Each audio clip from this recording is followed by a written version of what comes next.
Hi అండి. అందరూ బాగున్నారా? మీరందరూ బాగుండాలి, అందులో నేనుండాలి. ఈరోజు మరో మోరల్ స్టోరీతో మీ ముందుకి వస్తూ ఉన్నానండి. బిచ్చగత్తె అని తీసి పడేయకండి. బిచ్చగత్తె పెంచిన కొడుకు ఎంతటి ప్రయోజకుడయ్యాడో ఒకసారి ఈ స్టోరీ ద్వారా మనం తెలుసుకుందారి. మర్రిపాలెం అనే గ్రామంలో మాధవి, రమేష్ అనే భార్యాభర్తలు ఉన్నారు. వారు చాలా కాలంగా అక్కడే నివసిస్తూ ఉన్నారు. వారికి ఒక్కగానొక్క కొడుకుకి 9 ఏళ్ళు ఉంటుండగా అనుకోకుండా ఒక ఊరు వెళ్ళారు.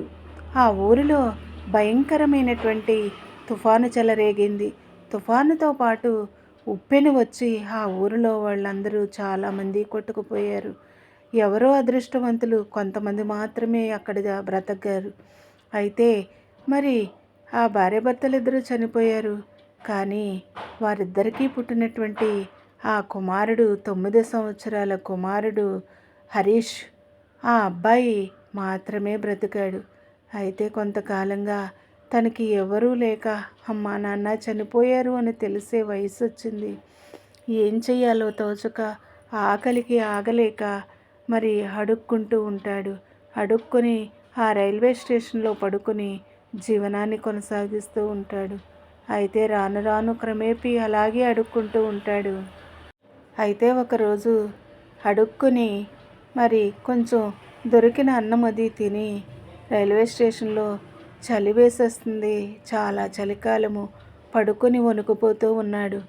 అక్కడ అడుక్కుంటున్నటువంటి సరోజమ్మ అనే మరో బిచ్చగత్తె అప్పుడు వెంటనే ఈ చిన్నపిల్లాడిని చూసి జాలిపడి మానవతా దృక్పథంతో ఆమె దగ్గరున్న ఒక దుప్పటి గుడ్డ తీసి మరి హరీష్ పైన కప్పి, నాయనా ఎవరు నువ్వు? ఇంత చిన్న వయసులో బిచ్చమెత్తుకుంటున్నావేంటి నాయనా? నీకు ఎవరున్నారు అని అడిగితే అప్పుడు, అవ్వా నాకు ఎవరూ లేరు, అమ్మా నాన్న చనిపోయారు, నా అన్న వాళ్ళు ఎవరూ లేరు, అందుకే నేను బిచ్చమెత్తుకొని బ్రతుకుతున్నాను అని అంటే, నాయన ఇక రోజు నుంచి మనిద్దరము కలిసి బిచ్చమెత్తుకుందారి, నువ్వు నన్ను అమ్మా అని పిలువు, నిన్ను నేను పెంచుకుంటాను అని చెప్పి మరి ఆ సరోజమ్మ హరీష్కి చెప్పినప్పుడు సరే అని చెప్పి వారిద్దరూ చిన్న మరి గది అద్దెకి తీసుకొని అక్కడ బిచ్చమెత్తుకుని సాయంత్రం అయ్యేటప్పటికి ఆ గదిలో విశ్రాంతి తీసుకుంటూ ఉంటారు. రాను రాను మరి హరీష్ పెరిగి పెద్దవాడవుతూ ఉన్నాడు.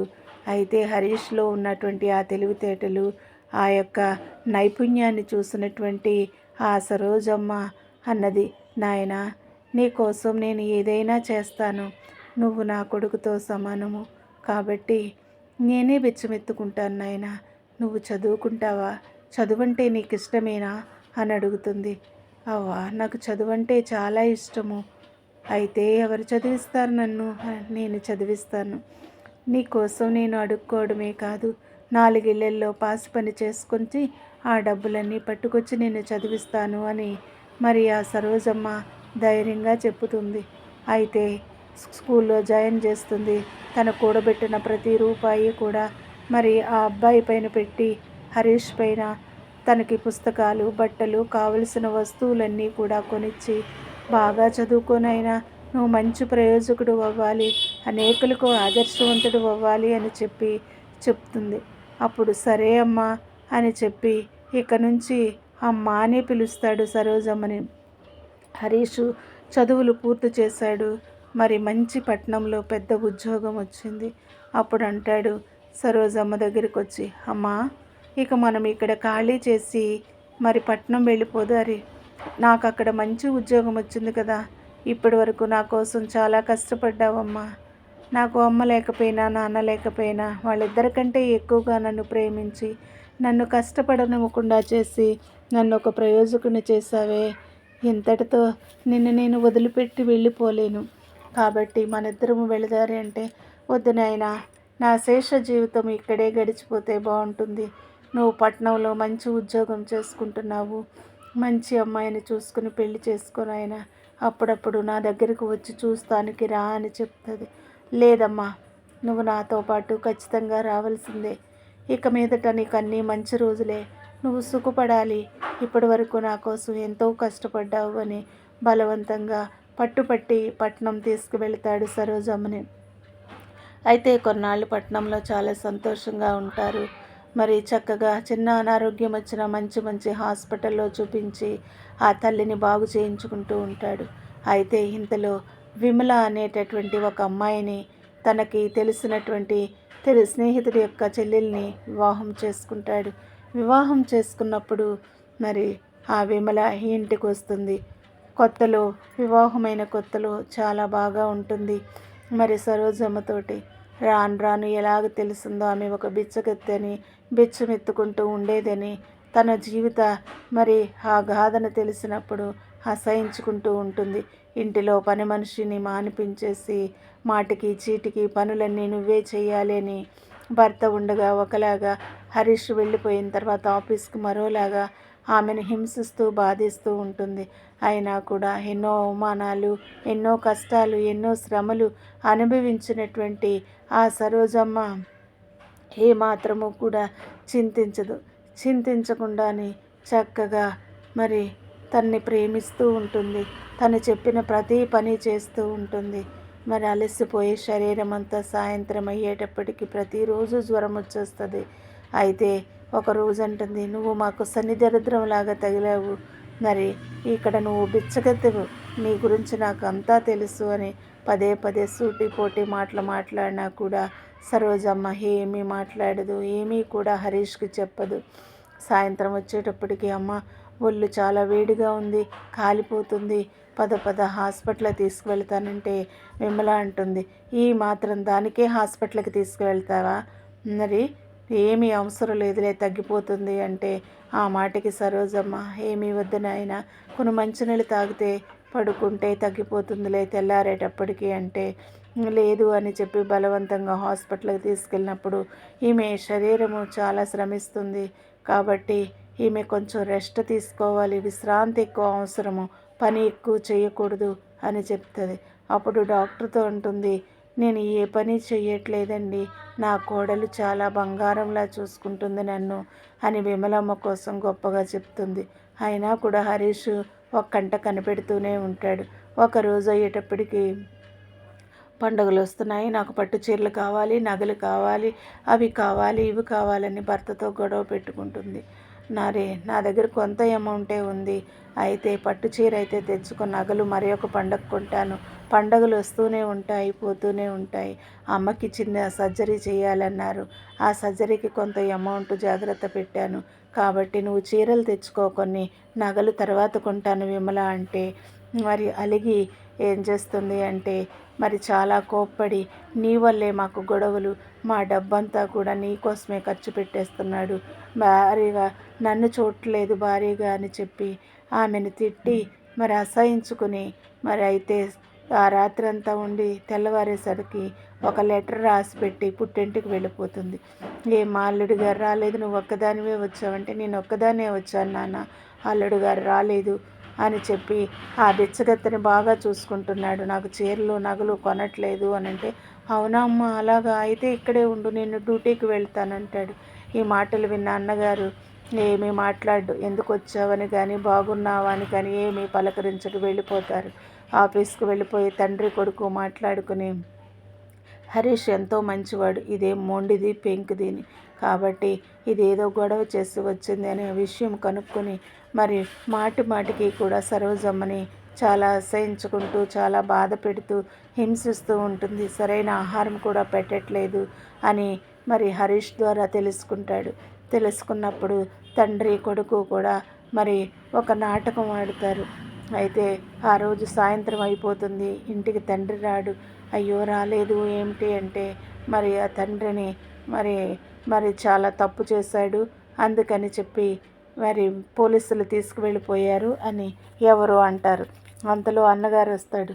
అన్నగారు వస్తే అప్పుడు అంటాడు, ఏంటన్నయ్య ఏం జరిగింది అంటే, అవును నాన్న తప్పు చేశాడు కాబట్టి పోలీసులు తీసుకెళ్ళారు అంటే, నీకు బాధ లేదా, బాధ ఎందుకు, తప్పు చేసిన ప్రతి ఒక్కరు కూడా శిక్ష అనుభవించవలసిందే, అది నాన్నన్నావు కావచ్చు, నేనన్నా కావచ్చు, నువ్వన్నా కావచ్చు అని అంటే, అంతలో అలా మాట్లాడుకుంటూ ఉండగా తన తండ్రి మరి దొడ్డిదారి నుంచి వచ్చి పెరట్లో ఒక ఉత్తరం పెట్టి, నేను తప్పు చేసినందుకు నా మీద నాకే అసహ్యం వేస్తుంది, పోలీసుల నుంచి నేను తప్పించుకొని వచ్చాను, నేను చనిపోతాను, నేను బ్రతకను అంటే అప్పుడు గబగబా లెటర్ చూసి చదివేటప్పటికి ఇలా ఉంటుంది.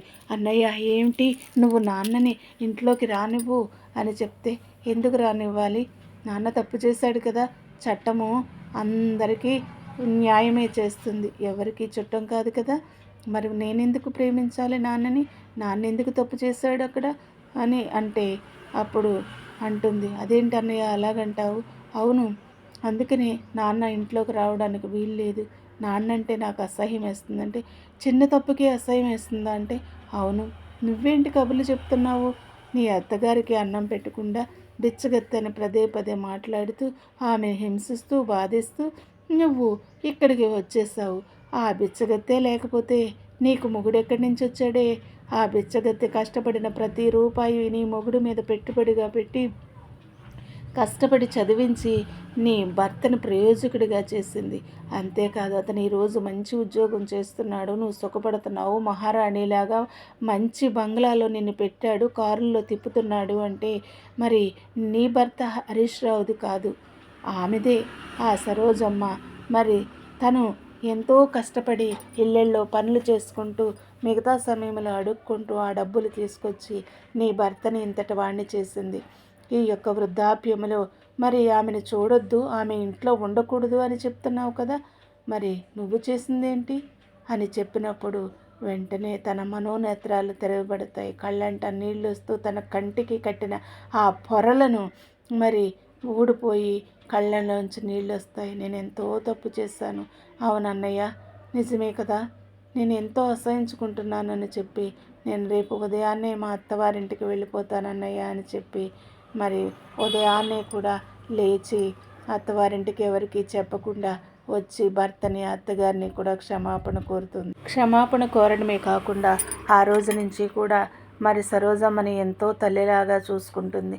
నాకు తల్లి లేదు అత్తయ్య, నువ్వే నాకు తల్లివు, తల్లి లేని ప్రేమను నువ్వు చూపిస్తున్నా కూడా నా కళ్ళకి పొరలు కట్టి నిన్ను నేను చాలా బాధ పెట్టాను, నన్ను క్షమించండి అత్తయ్య అని పాదాలు పట్టుకుని క్షమాపణ అడిగి భర్తను కూడా క్షమాపణ అడిగి ఆ రోజు నుంచి కూడా ముగ్గురు కూడా చాలా చాలా సంతోషంగా ఉంటూ ప్రతి విషయాన్ని కూడా చక్కగా అర్థం చేసుకుని ఆ కుటుంబంలో మరి సంతోషాలు వెదజల్లుతూ ఉంటాయి.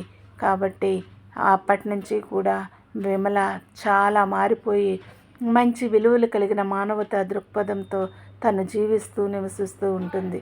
చూసారు కదండి, ఈ స్టోరీ మీకు నచ్చినట్లయితే తప్పకుండా లైక్ చేసి షేర్ చేసి సబ్స్క్రైబ్ చేసుకోండి. ఈ స్టోరీలోని మోరల్ ఏంటంటే మంచితనము, మానవత్వము, విలువలు కలిగిన వ్యక్తిత్వం కావాలే తప్ప డబ్బు, బంగ్లాలు, కార్లు ఇవన్నీ ఉండి ఆ కుటుంబంలో సంతోషము, ప్రేమ లేకపోతే కనుక అది వ్యర్థమే. బిచ్చగత్తైన శ్రమించి ఎంతో కష్టపడి తను పెంచుకున్నటువంటి ఆ బిడ్డని మంచి ప్రయోజకుని చేసింది. Kadali blogs motivational words, inspiring stories, జీవిత సత్యాలు, మోరల్ స్టోరీస్, మరెన్నో మంచి విషయాలు చెప్తూ నా ఛానల్ ద్వారా మీ ముందుకు వస్తూ ఉన్నాను. తప్పకుండా నా ఛానల్ని ఆదరిస్తున్న మీ అందరికీ కూడా ధన్యవాదాలు తెలియజేస్తూ నా ఛానల్ని లైక్ చేసి షేర్ చేసి సబ్స్క్రైబ్ చేసుకోండి. మరిన్ని వీడియోస్ పెట్టడానికి నాకు సపోర్టివ్గా ఉంటుంది. Thank you for watching.